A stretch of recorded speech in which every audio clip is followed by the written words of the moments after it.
I don't care about that.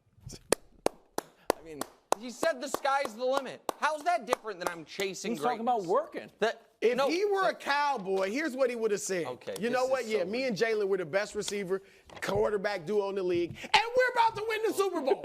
That's what he would have said. Okay. All right, but he's not. He's a Philadelphia Eagle, so he showed some restraint.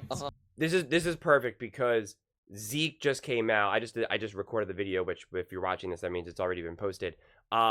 Where Ezekiel Elliott came out and said, hey, I'm chasing a ring. I'm excited. We've been building a championship, franchise with the Dallas Cowboys since 2016, and I'm excited, and we're gonna chase a ring.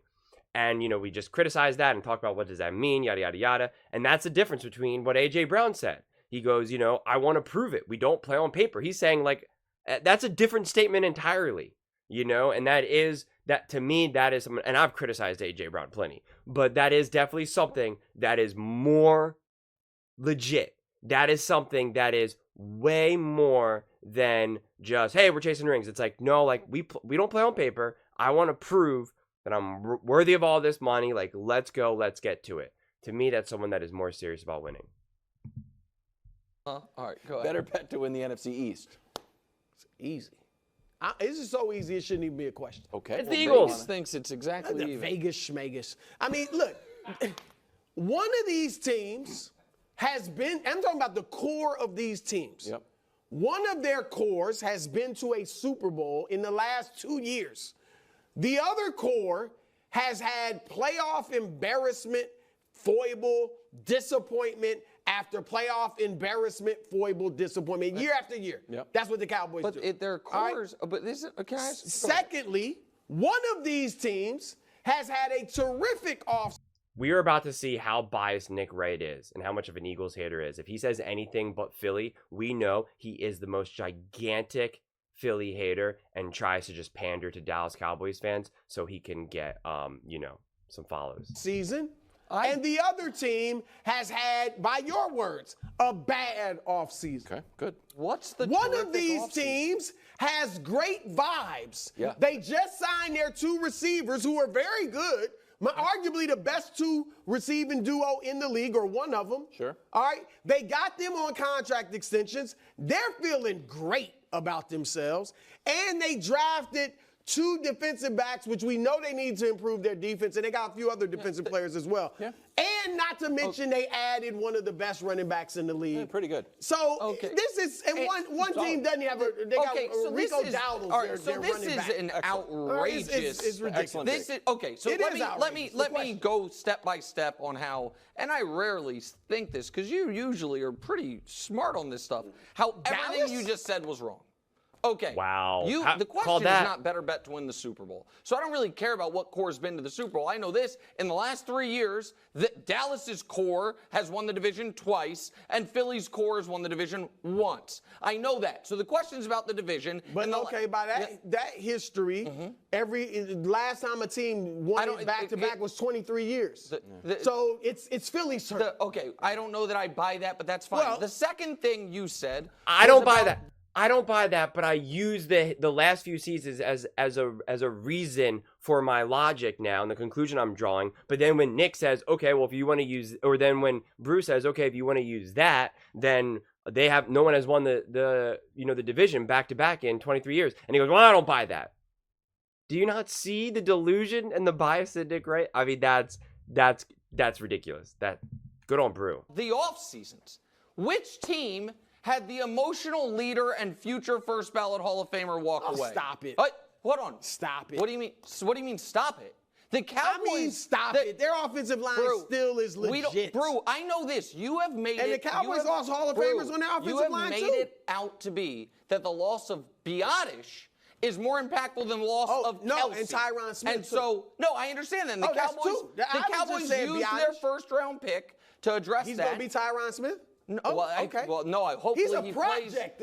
Hopefully he plays from Oklahoma. Hopefully he plays more games than Tyron Smith. But set that aside.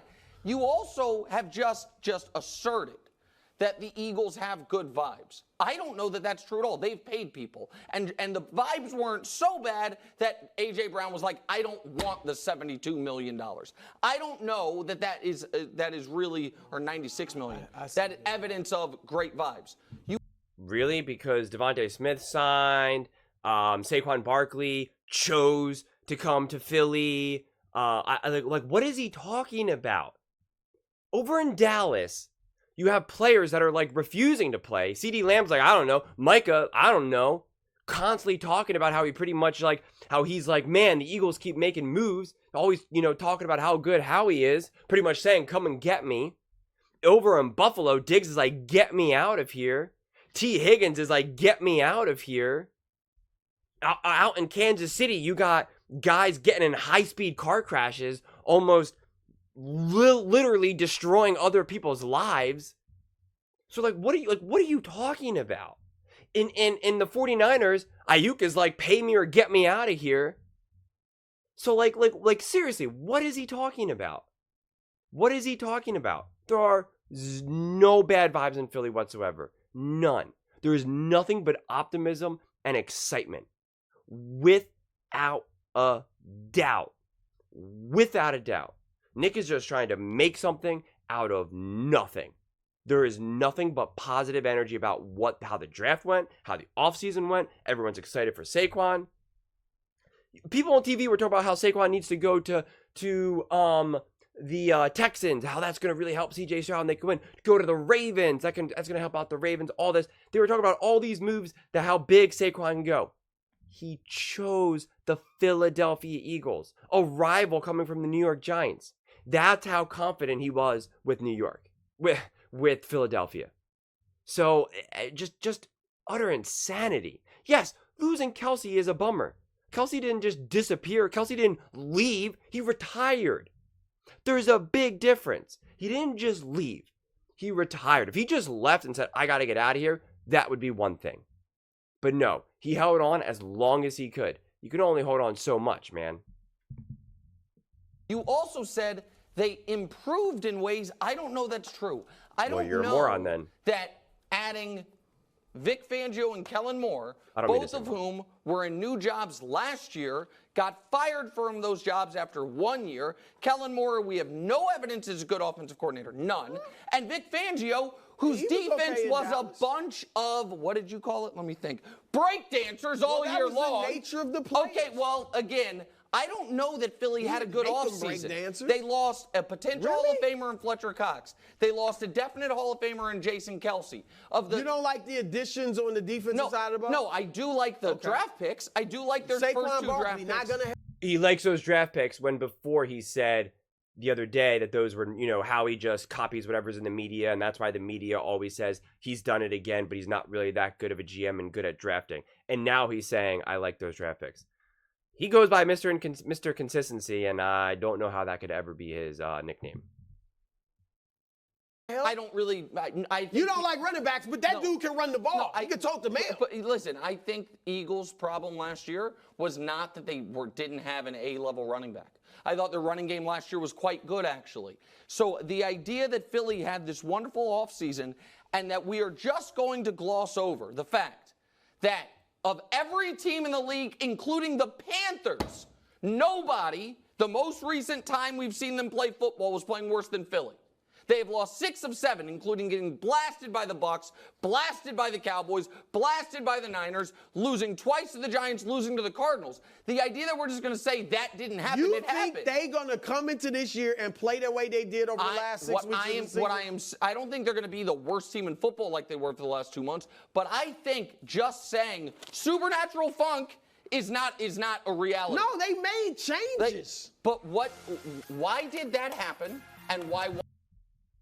They made changes because they did not have a good OC or DC.